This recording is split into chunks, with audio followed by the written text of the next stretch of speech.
দায়িত্বপ্রাপ্ত কার্যনির্বাহী কমিটির স্থলাভিষিক্ত হইবেন এবং সরকার কর্তৃক নির্ধারিত সময়ের মধ্যে নির্বাচন অনুষ্ঠান করিয়া নবনির্বাচিত কার্যনির্বাহী কমিটির নিকট দায়িত্ব হস্তান্তর করিবেন।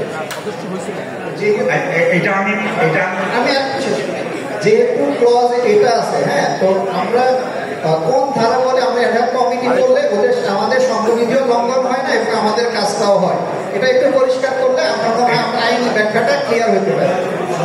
আপনি বলেছেন যে যখন কমিটি সভাতে আজকে আপনারা যে পরিবার সদস্য এখানে উপস্থিত, কমিটি সভাতে এত সদস্য প্রয়োজন হয় না, সম্ভবত 110, রাইট? মনীষ সাহেব, 10 ভাগের 1 ভাগের সদস্য যদি উপস্থিত থাকে, তার ভিতরে যদি কতজন সদস্য? 3/4।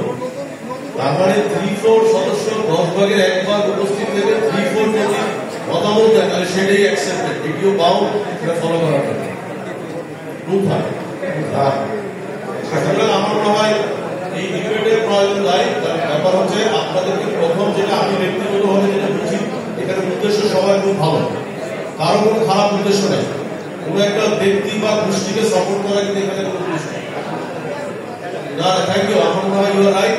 আপনি হয়তো এই রাইটটা জানেন না, আমিও সকালে ক্লিয়ার করেছি এবং আপনারা এখানে যারা সংবিধান সম্পর্কে জানেন, 10 ভাগে 1 ভাগ সদস্যের উপস্থিতিতে 2/3 সদস্যের যদি সাপোর্ট থাকে, তাহলে আমরা একটা ইন্টারিম পিরিয়ড করবো।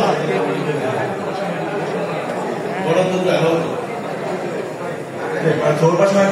করি সবচেয়ে বেশি পাওয়ারফুল যে মেম্বার আছেন, এদের চেয়ে বেশি পাওয়ারফুল নাই। আমি নিজের সঙ্গে কথা বলে আসছি, বলো যেটাই লাগাতে হবে, আপনারা যদি ভোট থেকে নিয়ে আসেন, আপনার কথাটা রাইট। যদি মেম্বারদের ভিতরে 50% আজকে বলতো যে নো, আমরা প্রশাসক চাই, তাহলে কিন্তু ইউ আর রাইট।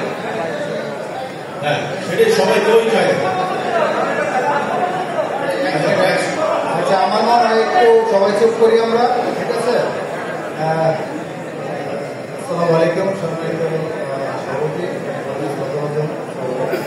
আমি সর্বপ্রথম আজকে ধন্যবাদ জানাতে চাই যে আজকে যে সিনিয়ররা এখানে উপস্থিত হয়েছে, বিসিএস এর আজকের এই কান্দিলঙ্গে যে সিনিয়র উপস্থিত হয়েছে, এটা আমাদের জুনিয়র যারা আছে তাদেরকে অনেক বেশি অনুপ্রাণিত করবে ইনশাল্লাহ। এবং আমরা আপনাদের কাছে খুবই কৃতজ্ঞ, আজকে আমরা রিয়েলাইজ করতে পারছি যে আসলে বাংলাদেশ কম্পিউটার সমিতি ইতিহাস কত সমৃদ্ধ। এই জন্য আপনাদেরকে আমি ধন্যবাদ জানাচ্ছি। আর যে আলোচনাগুলি আসছে, যেমন বাংলাদেশ কম্পিউটার সমিতিতে 7 জন পদত্যাগ করেছেন, এটা কখনো হয়নি, আমরা জানি। আজকে এই ক্রান্তিটা আসছে, এখানে যে আলোচনাগুলি আসছে সেটা কিন্তু স্পষ্ট অলরেডি। আমি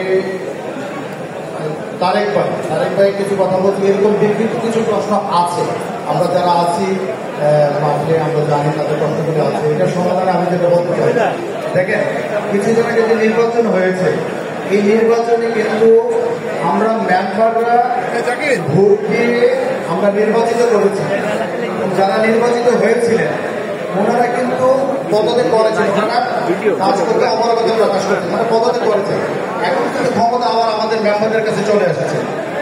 আমরা এই মেম্বাররা আবার যে তরুণ সভা দেখেছি, এই তরুণ সভার মাধ্যমে আমরা মেম্বারদের ম্যান্ডেট নিয়ে, এবং আমাদের ম্যান্ডেট নেওয়ার আরেকটা উদ্দেশ্য, আমরা কেউ চাই না, যেটা কখনো হয়নি বাংলাদেশ কম্পিউটার সমিতির ইতিহাসে, যে এখানে প্রশাসন বসবে।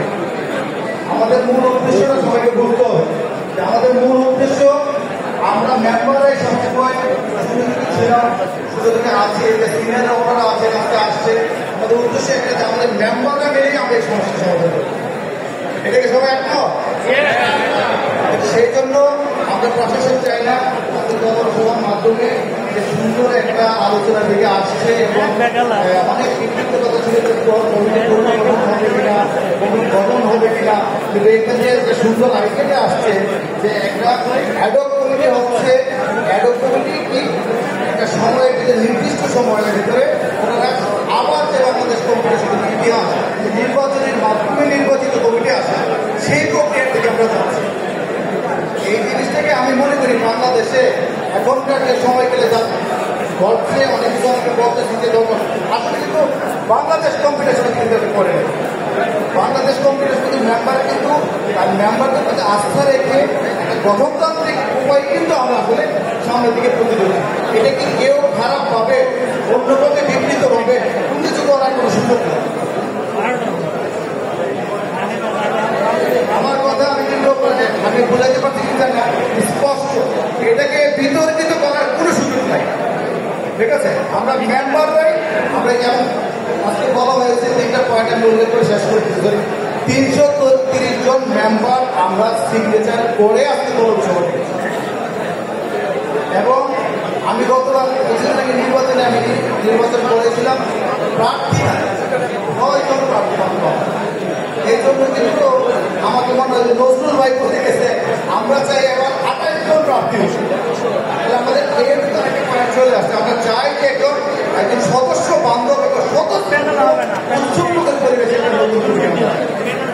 আরেকটা কথা আসছে মেম্বারদের মধ্যে যে সমস্ত মেম্বাররা আছে যারা আসলে বাংলাদেশ কম্পিউটার সমিতির যে ক্রাইটেরিয়া মেনটেন করে মেম্বার হওয়ার যোগ্য না, তারা যারা মেম্বার আছে এটা কিন্তু সত্যভাবে আমরা দমন করে সুষ্ঠু সুশৃঙ্খল একটা সমিতি এবং নির্বাচন